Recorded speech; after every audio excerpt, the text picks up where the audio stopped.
This dilapidated, barely standing building has an unexpected history and is in a condition only fit for total demolition. The more bizarre side of the tale of this once grand manor house is its most recent, but let's start from the beginning. Whilst we are usually more coy with site descriptions to avoid giving away locations, this house now sits behind a 10-foot-high steel fence. Located in New Milton, Stanley's estate has been around for hundreds of years, with mentions of George Stanley's claims of rights to pasture and cutting peat dating back to 1670. By 1840, William Sloane Stanley owned a substantial amount of land in the area.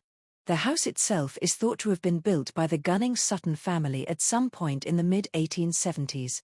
In 1901, the estate was sold to Lady Harper Crewe, who had moved over from the Isle of Wight. Lady Crewe lived in the house with her son and daughter, who were accompanied by a butler, a housekeeper, 2 footmen, a lady's maid, a valet, a cook, and numerous other maids. The main house had 12 main bedrooms, a conservatory, dining room, drawing room, library, kitchen and various rooms for the servants' duties and accommodation. In 1905, Lady Crewe left the property after the death of her son. In the 1920s, the estate was sold to a group of investors, and a local magistrate called Captain Yeldham moved into the house. It housed refugees in World War II, and the farmland was taken over for intensive food production. After this, the mansion was briefly used as a home for men with learning difficulties.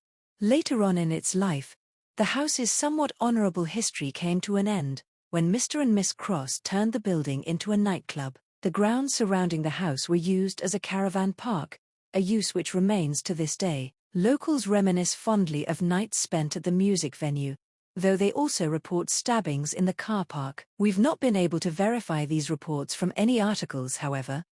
Thankfully, there were still signs of the mansion's previous grandeur in what is still standing of the building. Though few floorboards remain, and certain rooms are no longer graced with a roof, ornate wooden paneling could still be found. Arched windows and decorative coving can still be seen amongst the rubble and decay. Only the ground floor was accessible, with the first floor mostly destroyed, crumbling down to ground level. Many floors had fallen through and no staircases remain in a stable condition. Unfortunately, the only realistic future for this building is demolition, but for now it continues to crumble.